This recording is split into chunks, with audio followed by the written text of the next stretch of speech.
Hello everyone. This video lecture covers Objective 4 and 5. Objective 5 talks about how to determine the cost of a job and use it to make business decisions. So why management needs to know the product cost?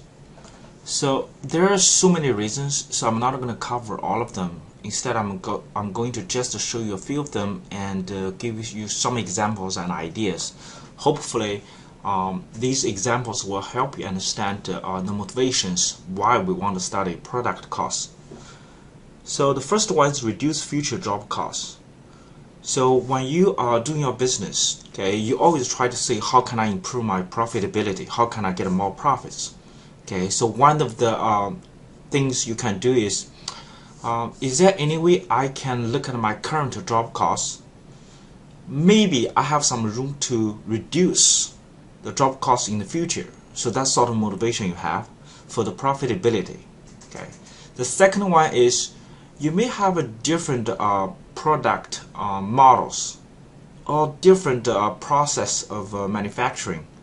So you want to assess and compare which one is more profitable, okay, which one is more effective and efficient, so that you can have a correct business decision. Okay, so that's the second example that you need to do this. The third one is pricing decisions. Okay, you don't want to overprice a product because many competitors may use a price war to take over your market share. So you want to price your products reasonably. So make sure that your products are very affordable. In the meantime, you have a very good profit margin. Okay, so you want to definitely study your product cost and look at your profit margin, expectives, that you can price your products reasonably. The last one is discounts on high volume sales. So sometimes when you have a high volume sales, you have some special customers, special clients approaching you. Hey, I want to have a large volume sales. Then you might want to say, how much, what discounts I can offer. Okay, how much I'm willing to reduce the price. So you can have some idea based on your understanding of your product cost. The number 5, bids for custom orders. I think that's also very simple. That especially a government contract, when a government agency they have a lot of infrastructure or maybe manufacturing outsourcing projects or orders. There are a lot of private companies. They want to have the opportunity, want to get the chance to take the orders. So now the question is, when you talk to these government agencies, okay, you have to show them your bid. Okay, of course you don't want to lose money. So when you give them your bid and a business plan, you want to make sure that you earn money. So without the information of the product cost, there's no way you can have a very good bid, right? So that's the another example that why you want to know the product cost. And finally, financial statement preparation. So if you want to provide financial statements, you have to provide your inventory costs and also your CGS and all kinds of expenses, period expenses. So all these reasons, okay, all these reasons require that management to know about product cost in all details. Okay, so there are many other examples. Feel free to look at articles or whatever textbook to have more ideas. Feel free to talk to me if you need any help. The next slide is a little bit interesting here because we talk about sustainability all the time in this country and also in many developing countries.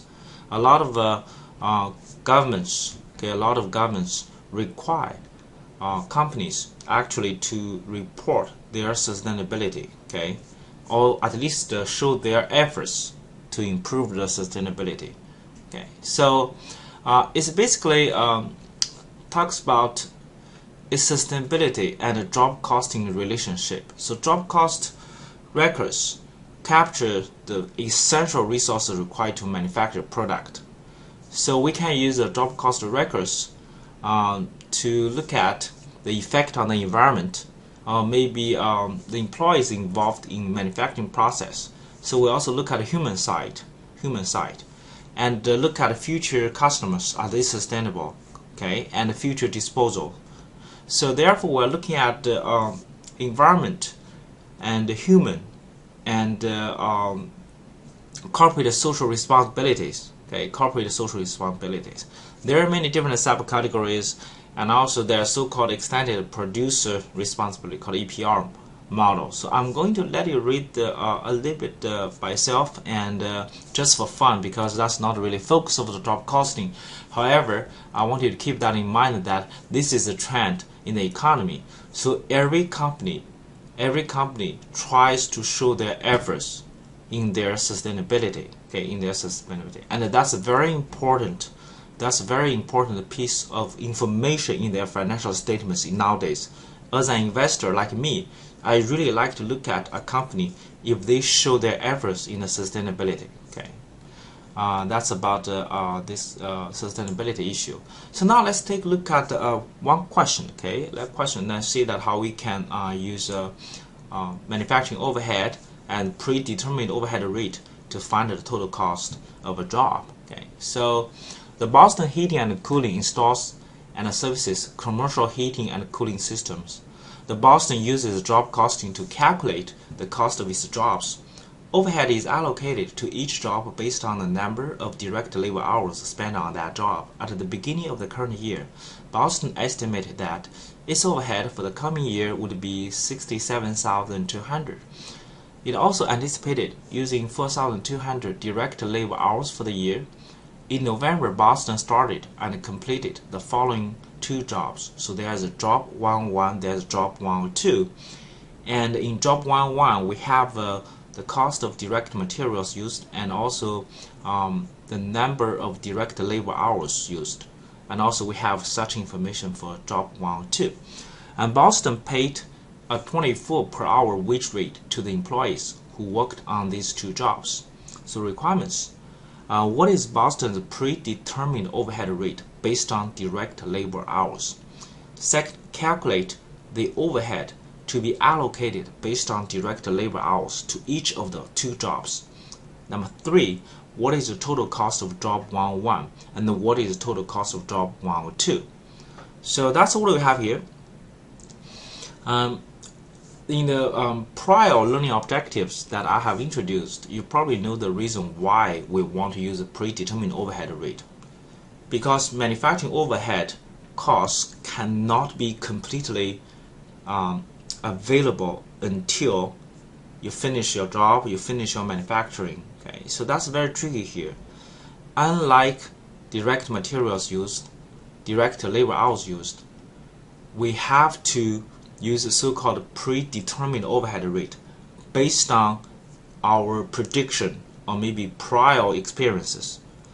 So that's the reason that we have to do sort of allocation instead of, okay, we're going to have the actual cost to compute the total cost of job 101, because the job 101 might be completed in a couple of weeks, but we're looking at a month or maybe a year.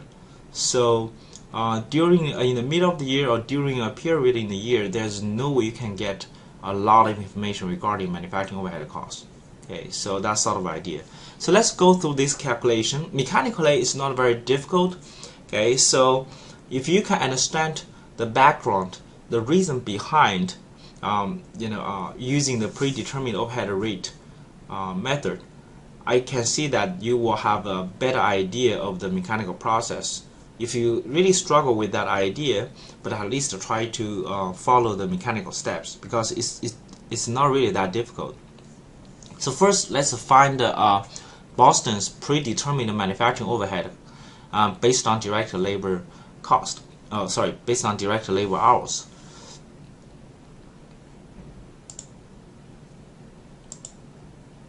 So if you look at the question we have here, so basically, let me just say it again, that the Boston estimate that its overhead for the coming year would be this much, and it's also anticipated using the 4,200 direct labor hours for the year.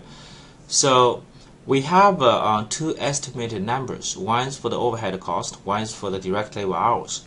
So according to our prediction, okay, and we are going to apply the predetermined overhead rate calculated by using these two numbers. So what we do is we are going to divide 67,200 divided by 4,200 to find the so-called predetermined manufacturing overhead rate. Okay, the actual manufacturing overhead rate may not be $16, but we have no choice to use this estimate, the best prediction we can have. Okay, so now after we have the predetermined manufacturing overhead rate, we are going to apply this rate to whatever job. Okay, whatever job. And when we apply this predetermined overhead rate, we are going to look at how many actual direct labor hours, are applied, so that we can have a kind of a hybrid estimate. So we have an estimate of the rate, and we have the actual direct labor hours. So we multiply them together to give the approximation. So therefore, if you go back to this table, we have 180 direct labor hours. So I'm going to multiply 180 by $16 per direct labor hour to figure out, okay, in my job 1-1, I'm going to allocate manufacturing overhead cost of $2,880. I'm going to allocate that to my job 1-1, and you can see that we are using the $16 predetermined manufacturing overhead rate, and we are using the actual direct labor hours in that table. You go back to that question information, you're going to see the 180 there. For the job 1-2, it's going to be same predetermined manufacturing overhead rate, but you are going to have different direct labor hours used, right? You go back to the question page, we have used only 74 actual direct labor hours. So we go to the second question here. We multiply 16 by 74 to allocate manufacturing overhead cost of 1,184 to job 1-2. So then you have finished allocations of manufacturing overhead cost to job 1-1 and job 1-2. So once again, make sure that you use the predetermined manufacturing overhead rate and actual direct labor hours. Okay, actual direct labor hours. So next, I'm going to look at the last piece. What is the total cost of each job? Okay, so when we look at the total cost of each job, we're looking at the cost of direct materials, the cost of direct labor, and allocated manufacturing overhead. Okay, so you have to look at the three pieces. So direct materials used, we have the cost information for job 1-1 and job 1-2. So if you go back to the question information page, so direct materials used, that cost is 18,000 for job 1-1. For job 1-2, we're looking at 12,000. So therefore, if start my answers to question 3, I'm going to put 18,000 and job 1-1 and 12,000 for job 1-2. Then I'm going to compute direct labor cost. I know the direct labor hours applied. So on the job 1-1, I have 180 hours. For job 1-2, I have 74 hours. I have to look at the direct labor hourly wage. So if I go back to the question page, it says $24 per hour wage rate, right? So I'm going to multiply 24 per hour wage rate by 180 and 74 respectively to calculate the direct labor cost being applied. So therefore, for the direct labor cost, we have 4,320 and job 1-1, and we have 1,776 and job 1-2. Now let's come to the manufacturing overhead allocated. We have the answers in question 2, so we're going to apply these answers right away. So you go back to the previous slide. We have 2,880 manufacturing overhead allocated to job 101. We have 1,184 manufacturing overhead costs allocated to job 102. So you can put them in under each job. Then we add all the 3 pieces and each job to find out total cost. So under job 101, we add all the 3 costs. So we end up with the total cost of 25,200. That's job 101. And job 102, we add all the 3 costs. We end up with the total cost of 14,960. Okay. So I hope this example helps you understand, okay, how I'm going to find a manufacturing overhead cost. Well, there's no way you can get actual that quickly, so I have to use allocation. How to do the allocation? I need to have an estimation of manufacturing overhead costs and approximated labor hours, so I can find a predetermined rate and use a predetermined rate to the actual labor hours to find allocated manufacturing overhead. This piece is very important because the calculation is a little bit complicated. It's not that bad, but you have to go through a few calculations. Then once you have a manufacturing overhead allocated, okay, pull out information of direct materials and direct labor costs. Then you have everything ready. You add them to find the total cost of each job. So I hope this question is nice and interesting. If you have any questions, feel free to talk to me. So next, I'm going to the objective 5, compute and dispose of over-allocated or unallocated manufacturing overhead. So you may ask me, hey, what do you mean by over or unallocation? You know, this is something really strange, you may ask me. So let me give you kind of the reason why it happens. Okay, so if you look at our previous calculations and also the lecture, we know that there's no way we can get to the actual manufacturing overhead. It's very difficult. So most companies, they use a so-called predetermined manufacturing overhead rate, okay, to find out, okay, how much cost I'm going to allocate for manufacturing overhead. So you get kind of estimates only all the time. Then at the end of the fiscal year, you really have the actual manufacturing overhead information in front of you. So I don't think it's easy to get that, okay, I allocated manufacturing overhead based on my estimation or prediction are going to be exactly the same as the cost of actual manufacturing overhead. It doesn't happen, okay, it does happen, and I have never heard of that. So very likely you're going to have some differences, okay, between the actual manufacturing overhead cost and the allocated manufacturing overhead cost. Okay, so sometimes actual manufacturing overhead is bigger, sometimes it's smaller. So because of that difference, and you sometimes end up with either you have over allocation or under allocation.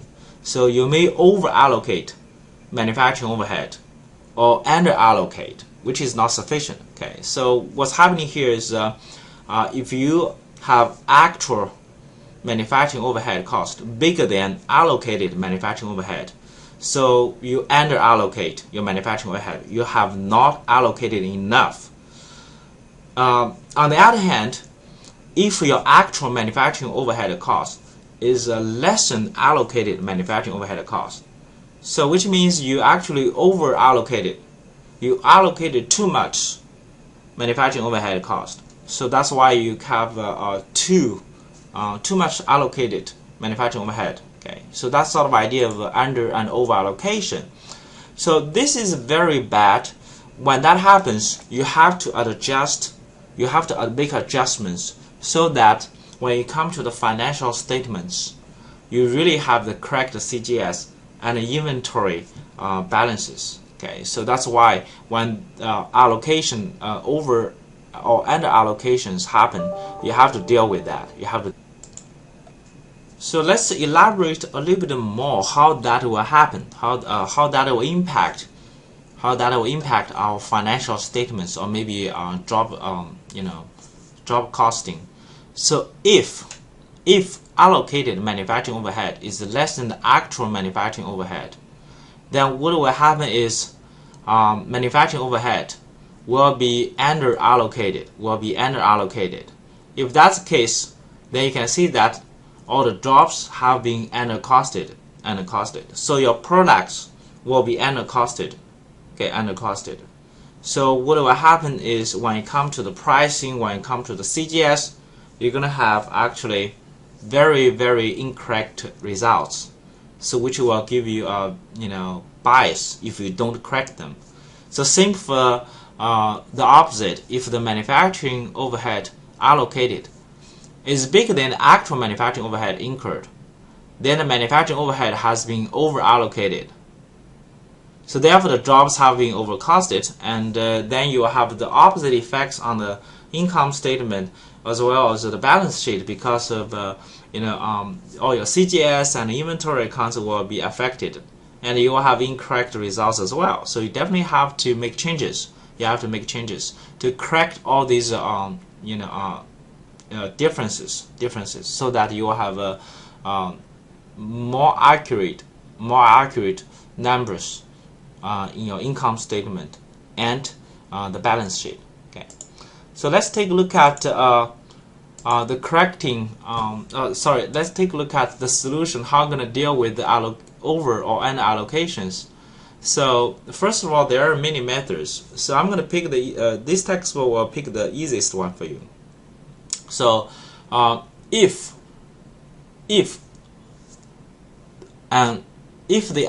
the under or over allocation is not that serious, it's very small, maybe less than 5% of the total manufacturing overhead, then we can do this so-called write-off to CGS. So we can actually modify the CGS to correct the CGS for under allocated or over allocated manufacturing overhead. Okay, so if jobs have been under costed due to under allocation of manufacturing overhead, then the CGS might be too low, so we can increase the CGS for the amount of under allocation.